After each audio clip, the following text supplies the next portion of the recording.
মাহফুজ, আপনি জানতে চান বিবাহের ক্ষেত্রে পাত্রপাত্রীর রক্তের গ্রুপ জেনে নেওয়াতে কি কোনো অসুবিধা আছে? খুবই গুরুত্বপূর্ণ একটি প্রশ্ন, এবং এখনকার সময়ে এই বিষয়টি প্রায় দেখা যায়। পাত্রপাত্রী একে অন্যের রক্তের গ্রুপ যদি জেনে নেন বিবাহকে কেন্দ্র করে, মৌলিকভাবে এতে কোনো অসুবিধা নেই।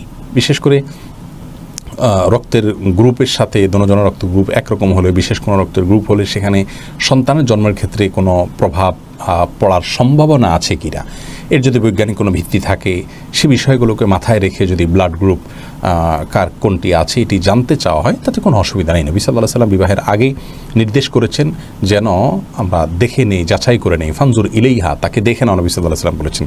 এই দেখে নেওয়ার যে কথাটা তিনি বলেছেন, এর আওতায়, এর অধীনে আমরা তার ব্লাড গ্রুপ কি সেটি আমরা জানতেই পারি। এতে শরীয়ত বিরোধী কোনো কাজ হয় না।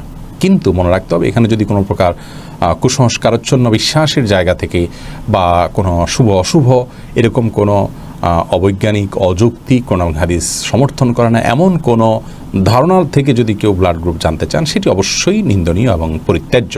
বাট এর বাইরে যদি যৌক্তিক কোনো প্রয়োজনে এবং বৈজ্ঞানিক ভিত্তি আছে এরকম কোনো প্রয়োজনে আপনি ব্লাড গ্রুপে জানতে চান, তাতে কোনো অসুবিধা নেই ইনশাআল্লাহ বিদিনিল্লাহ। সাইফুল্লাহ এসকে আপনি জানতে চেয়েছেন, আউয়াল ওয়াক্তে বাড়িতে ফজরের নামাজ একা একা পড়া উচিত নাকি মসজিদের শেষ ওয়াক্তে জামাতের সঙ্গে আদায় করা উচিত?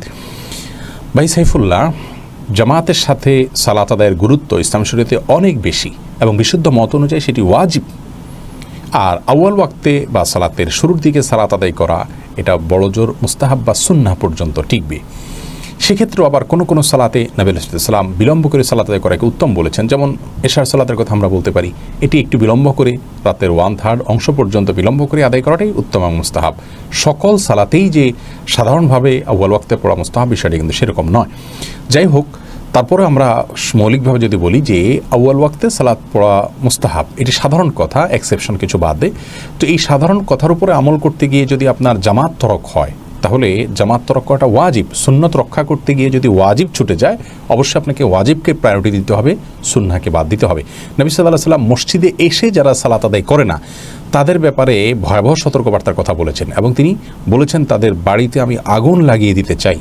তিনি যে যারা মসজিদে সালাতে জামাতে শামিল হয় নাই, তাদের পরে এরকম কঠোর বার্তা দিয়েছেন। এখান থেকে বোঝা যায় মসজিদে এসে সালাত আদায় করার গুরুত্ব তার কাছে কত বেশি। মুসলিমদের ইউনিটি, মুসলিমদের ঐক্য, মুসলিমদের সম্প্রীতি, সৌহার্দ্য এটা সৃষ্টি করার জন্য এই জামাতে সালাতের আয়োজনের গুরুত্ব অপরিসীম। এই জন্য আউয়াল ওয়াক্তে সালাত পড়তে গিয়ে মসজিদে জামাতে সালাত তরক করা যাবে না।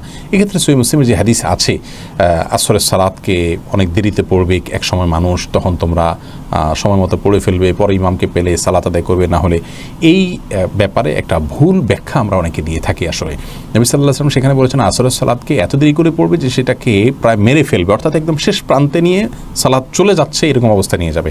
তো ফজর বা আসর আমাদের দেশে এই পর্যায়ে দেরি করে নিয়ে কোথাও সালাত আদায় করা হয় বলে আমি জানি না। সচরাচর মসজিদগুলোতে আসরের পরে এক ঘন্টার বেশি সময় থাকে, ফজরের পরেও আধা ঘন্টা সময় বেশিরভাগ মসজিদেই থাকে ফজরের পর। অতএব এটাকে একেবারে শেষ মুহূর্তে আদায় করে ফেলছে, রিস্ক করে ফেলছে, বিষয়টি কিন্তু সেরকম না। অতএব এই অজুহাতে মসজিদের জামাতের সালাত ত্যাগ করার কোনো সুযোগ আমি অন্তত দেখছি না। এরপরে প্রশ্ন হলো, প্রাপ্তবয়স্ক ছেলের জন্য মায়ের কপালে চুমু খাওয়া কি জায়েজ আছে? প্রাপ্তবয়স্ক ছেলে নিজ মায়ের কপালে চুমু খেতে পারেন যদি ফিতনার আশঙ্কা না থাকে। বিশেষ করে সবচেয়ে উত্তম হয় মায়ের মাথার যে কাপড় আছে সেই কাপড়ের উপরে চুমু খাওয়া। নবী করিম সাল্লাল্লাহু আলাইহি সাল্লাম বাহির থেকে যখন আসতেন, তার কন্যা ফাতেমা রাদিয়াল্লাহু তাআলা আনহাকে তিনি আদর করতেন, চুম্বন করতেন তার যথাসম্ভব কপালে, এবং তার বাবা আবু বকর সিদ্দিক রাদিয়াল্লাহু তাআলা আনহু থেকেও একই বিষয় বর্ণিত আছে। তো এই সমস্ত হাদিসগুলোকে সামনে রাখলে, প্রথম হাদিসটা আবু দাউদে বর্ণিত হয়েছে যথাসম্ভব, এই হাদিসগুলোকে সামনে রাখলে আমরা জানতে পারি যে মায়ের কপালে চুম্বন করা এটি নিষিদ্ধ হবে না, তবে ফিতনা থেকে যদি নিরাপদে থাকতে পারেন সেক্ষেত্রে। আজ নানামুখী ফিতনার এই ভয়াবহ সময় এ ধরনের আপনার মায়ের প্রতি স্নেহ প্রদর্শন করতে গিয়ে যদি আপনি নিজে কোনো প্রকার ফিতনা, কোনো প্রকার আপনার মধ্যে বাজে আপনার চিন্তাভাবনা আসতে পারে, এরকম যদি অবস্থা তৈরি হতে পারে মনে হয়, তাহলে আপনার জন্য এটা অ্যাভয়েড করাই হলো উচিত। তবে মৌলিকভাবে বিষয়টি নিষিদ্ধ নয়।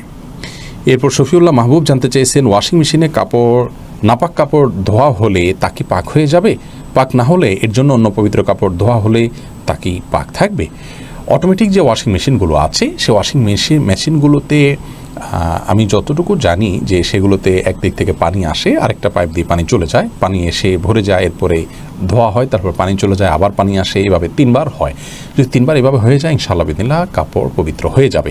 যদি আমার জানার ভুল থাকে তাহলে সেক্ষেত্রে ভিন্ন বিষয় হবে। আপনাকে আগে দেখতে হবে যে এই কাপড়গুলোর মধ্যে যে পানি আসছে শুধুমাত্র পানি এসে সে পানিগুলোই ঘুরছে কিনা। যদি সে পানিগুলো ঘুরে, যেমন নর্মাল যে ওয়াশিং মেশিন আছে সেগুলোর কথা আমরা বলতে পারি, তাহলে সেক্ষেত্রে সেখান থেকে তুলে আলাদা পানিতে ধুইতে হবে।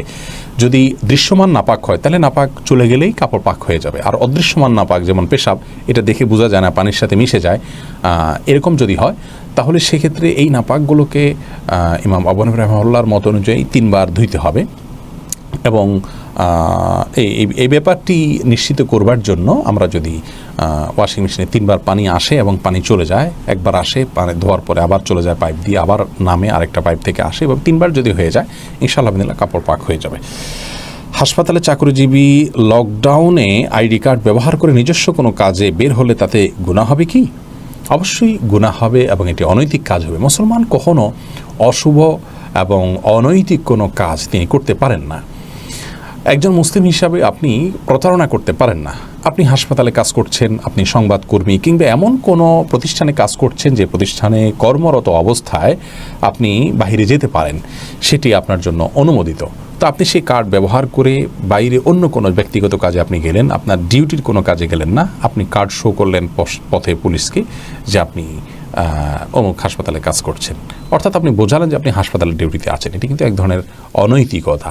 আপনি হাসপাতালে কাজ করলেই আপনি সবসময় বাইরে ব্যক্তিগতভাবে কাজেও বের হয়ে যেতে পারবেন, বিষয়টি যেহেতু এরকম না, অতএব এই অসাধুতার আশ্রয় নেওয়া কোনো আদর্শবান মুসলিমের জন্য সঠিক হতে পারে না। এরপরে প্রশ্ন করেছেন ফাহমিদা জান্নাত, আপনি জানতে চেয়েছেন মহিলাদের শুকাতে দেওয়া জামা কাপড় কি পর্দার অন্তর্ভুক্ত? মহিলাদের একেবারে কিছু পোশাক তো এমন আছে যে পোশাকগুলোতে যথেষ্ট পরিমাণেই সাবধানতা অবলম্বন করা উচিত। সেগুলোকে পুরুষের বা পরপুরুষের দৃষ্টিতে পরে এরকম জায়গায় সেগুলো নাড়া উচিত না, কারণ সেগুলো দেখার পর পুরুষ সেগুলো নিয়ে কি বাজে চিন্তায় পতিত হওয়ার সমূহ আশঙ্কা আছে।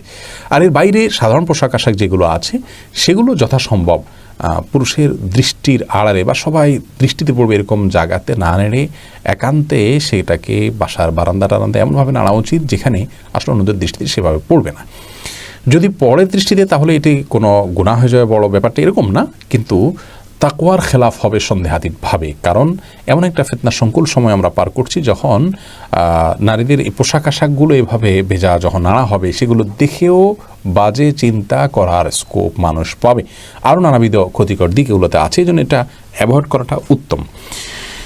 এরপরে মারিয়া কিপ্তিয়া, আপনি আইডি থেকে জানতে চেয়েছেন যদি মনে না থাকে যে নামাজ 3 রাকাত পড়ছি নাকি 4 রাকাত, সেক্ষেত্রে কি সাজদা দিতে হবে? এ বিষয়ে আমাদের একটা ভিডিও আছে, দেখে নেবেন মেহরবানি করে। এমনি জাহাঙ্গীর হোসেন জানতে চেয়েছেন আমি ব্লাউজ ডিজাইনের কাজ করি, অনেক ডিজাইন আছে একটু নগ্ন টাইপের, অনেক ডিজাইন আবার ভালো, আমরা কি এই সমস্ত ব্লাউজ তৈরি করে ইনকাম করলে সেটি হালাল হবে? যদি সাধারণ হয় যেগুলো ভালো বলছেন সেগুলো তো আপনি করতেই পারেন, আর যেগুলো একটু নগ্ন টাইপের বলছেন সেই ব্লাউজগুলো মাল্টিপল ইউজের যদি সম্ভাবনা থাকে, ধরুন যিনি বানাতে দিলেন তিনি একান্তে তার বাসায় তিনি বেটে ব্যবহার করবেন, তার স্বামীর সামনে শুধু পরবেন, এরকম সম্ভাবনাও যদি থাকে তাহলে আপনি বানাতেই পারেন। আর যদি এমন হয় যে আপনি জানেন যে এটি আসলে হারাম কাজে ব্যবহার হবে, সেটি আপনি যদি প্রায় নিশ্চিত হন বা প্রবল সম্ভাবনা এক্ষেত্রে থাকে, তাহলে সেক্ষেত্রে এই ধরনের অর্ডার আপনি অ্যাভয়েড করা উচিত যদি ফিতনার আশঙ্কা না থাকে। সালাউদ্দিন কায়সার, আপনি জানতে চেয়েছেন আমি গত বছর পারিবারিক কাজে ব্যাংক থেকে 2 লাখ টাকার মতো লোন নিয়েছিলাম, আমি প্রতি মাসে নির্দিষ্ট হারে পরিশোধ করছি, এটি 2025-এ শেষ হবে, নিজেকে আল্লাহর দুশমন মনে হচ্ছে, আমি এই জন্য খুবই অনুতপ্ত, আমি চাইলেও একসাথে পরিশোধ করতে পারছি না, এমত অবস্থা আমার করণীয় কি? ভাই শহীদুল্লাহ কায়সার, সরি আপনার নামটা হলো শহীদুল্লাহ কায়সার, আপনার প্রশ্নের উত্তর আমরা বলবো যে আপনার এই যে অনুভূতি এটি একটা শুভ লক্ষণ, এটার কারণে আমরা সুধারণা পোষণ করতে পারি যে আল্লাহ রাব্বুল আলামিন আপনাকে তওবার তৌফিক দিয়েছেন, আপনার অনুভূতি শক্তি দিয়েছেন, এবং সুদের ব্যাপারে আল্লাহ রাব্বুল আলামিনের বিধানই হলো এরকম যে যদি কেউ সুদের ভয়াবহতা না জেনে তার সাথে সম্পৃক্ত হয়ে যায়, তিনি যখন জানতে পারলেন তখন থেকে তিনি ফিরে আসার জন্য আপ্রাণ চেষ্টা করেন সাধ্য অনুপাতে, ইনশাআল্লাহ বিদিনিল্লাহ তার পূর্বের গুনাহকে আল্লাহ তাআলা মাফ করবেন, নতুন করে কোনো অপরাধে আর জড়াবেন না এ জাতীয়, এবং ইনশাআল্লাহ বিদিনিল্লাহ এই সময়টাতে আপনি আপনার চেষ্টা চালাবেন, সেই সাথে তওবা করবেন, ইস্তেগফার করবেন এবং আল্লাহর কাছে খুব বেশি অনুপ্রেরণা করে আপনি এটা যেন পরিশোধ করে মৃত্যুবরণ করতে পারেন সেই তৌফিক কামনা করবেন। আর যদি নিজস্ব কোনো সম্পদ থাকে, অন্য কোনো সম্পদ বিক্রি করে হলেও আপনি থেকে মুক্ত হতে পারেন, তাহলে সেই চেষ্টা আপনার থাকা উচিত।